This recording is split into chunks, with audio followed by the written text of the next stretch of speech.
Yo, everybody, it's your girl, Mrs. Tia Swain, and I'm taking over Tim's channel today just to share a few things about raising a child in Ghana. 5 tips that will help you prepare well with your child or children here in Ghana.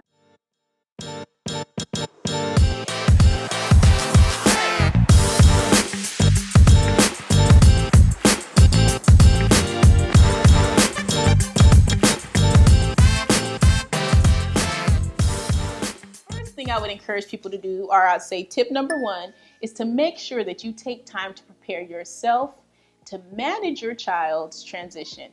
So what I mean by that is look into resources, ask questions, and prepare yourself to, first of all, manage your expectations and your way of dealing with stress and challenges, but so that you can help your child navigate and manage those things.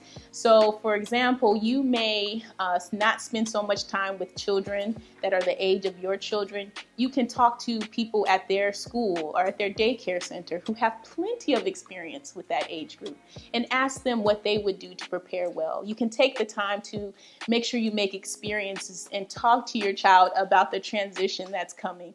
Nothing's worse than being surprised by a major life transition like moving to a new place. And so helping your child manage that is very important. I would just say keep in mind that your child is a person and is experiencing the same challenges you are, but just with a lot less control and a lot less understanding. So again, number one, make sure that you prepare yourself to help your child manage well the challenge of transitioning to a new country. The other thing I would say is to make sure that you start to establish some routines in your life. So again, this is tip number two. If you are transitioning to raising your child in a new country, specifically Ghana, I would encourage you to make sure that you have some routines. Start with maybe bedtime, mealtime, and then morning routines that can help it so that you and your child have a sense of like, this is what we do in the morning. This is what we do when it's time to eat. Things that can be carried from country to country, house to house, home to home, and you don't have to necessarily shake up things. I say this, you don't have to shake up everything in their world. So routines are known to help establish a sense of safety and security for young people, for all of us, to be honest, but especially for children. So again, because they don't have that much control, help them maintain some things that help them know that they're safe and secure. So that would be my second tip. Make sure to establish some routines and make sure you keep them when you transition to your new home. The third thing I would encourage folks to do, especially here in Ghana from my experience, is to pack some things that are not only familiar, but also maybe some new things that you would imagine your child would be excited to see. So maybe there's a book or a toy or an experience that you all had and there's a photo attached to it that you can bring and you can pack and not necessarily unpack as soon as you get here, but take the time to maybe after a couple of weeks or even a few months into your time, pull it out. And what I've done is make sure that I've had the camera ready so that when we've unveiled something that Tahaji had no idea we didn't get rid of or that we didn't leave behind, we're able to capture his excitement about one thing or another. Now, there's some things that, you're not going to rip out of your child's hands. Chico was on the airplane with us when we left Indy, and he's still here in Ghana. But there'll be other things, again, that maybe your child might not necessarily say they'll miss, but when they see it again, it can help them be connected to where they've come from, but also have that new place in the new country with them. So I'd say pack some familiar and unfamiliar things to surprise them with. Some specific things I would say to maybe pack are books, quality books that especially will be in the reading level or in the stage that your child is about to go into. But also I would say if you have an infant, maybe toys for like two-year-olds, 3-year-olds in that age group. They're kind of difficult to find here at a reasonable price. And so I would just say to make sure to pack those kinds of things if you want to have them here. So I mentioned establishing routines. One thing I would encourage you to do during the time that you are moving to a new place is to establish some new routines. If you know that your child currently watches too much TV, but that's not something you want to continue for them to have, then use the time of transition to kind of gear them up for that change that you will start in the new country, or to just instill it while you're in your home country. So you just, make it where maybe when they get to Ghana, the TV doesn't go on until the weekend, or it doesn't come on at all. It doesn't work. You'd have to tell them it doesn't work if you have a TV. But all that to say, you know, just establish the routines that you want your child to have moving forward.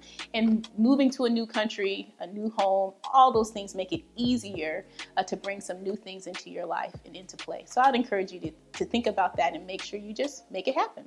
So tip number 4, I hope I said all the tips with numbers. So the next thing I would say, I guess this would be tip number 4, is that when you are looking into different experiences for your child, it's very helpful, similar to at home or where you're coming from. It's very helpful to have a list of the things you're looking for. I wouldn't call them standards. Maybe you could call them non-negotiables or expectations. For instance, with school, do you want your child to have an experience that's similar to the school they're coming from or something completely different? Do you want to make sure they learn a certain language and you're completely opposed to another one? Those are the kinds of things you should be prepared to ask questions about. One thing I've learned about Ghana, or Accra, where we live, is that you really can find almost anything to the standard and the type of, you know, specifications you want. You might need to look a little longer and you might end up paying a lot more money, but you can always, I think, find what you want. And so just being aware of what it is that you want for yourself and your child is very important so that you can, you know, hit the ground running in the right direction. I will say that for us, it was a surprise that some of the limitations, I guess, in terms of what's taught inside the schools. For instance, if you're excited about your child learning a local language while they're at school, most schools discourage the children from speaking the local language because they want them to focus on learning English or French. And so that's something that for us was, you know, a bit of a challenge because we wanted him to learn Tree. So I'd say to make sure that you think about those things and just prepare yourself for that type of difference.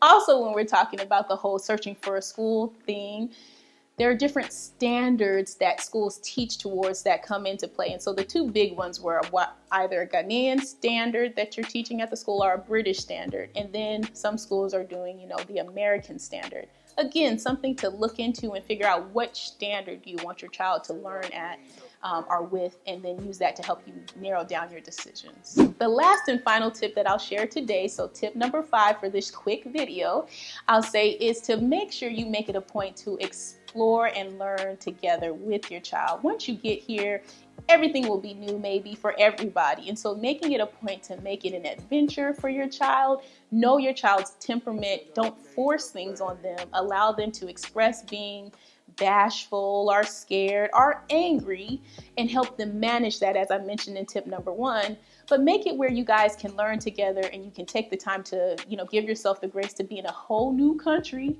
and to learn great things and challenging things together. So for us, we have decided not to have a car this first year, so we've done a lot of walking, a lot of local transportation, a lot of, you know, figuring out the ins and outs of using Uber and Bolt and all those things. Tahaji's been a part of that experience, and so that has allowed him to gain an understanding of where we are. He can tell some people some directions, and so those kinds of things have just made it where he is a part of our learning and he has a sense of ownership that this is his new home too. So those would be the 5 tips I would share if you're considering transitioning and raising a child in Ghana. I hope they will help you. If you have any questions or comments, make sure to leave them here somewhere. Tim would tell you to make sure you subscribe and that you push like. I'll tell you to share this with somebody if you think it will be helpful. And yes, if you have any questions or whatever, let us know. Thank you again.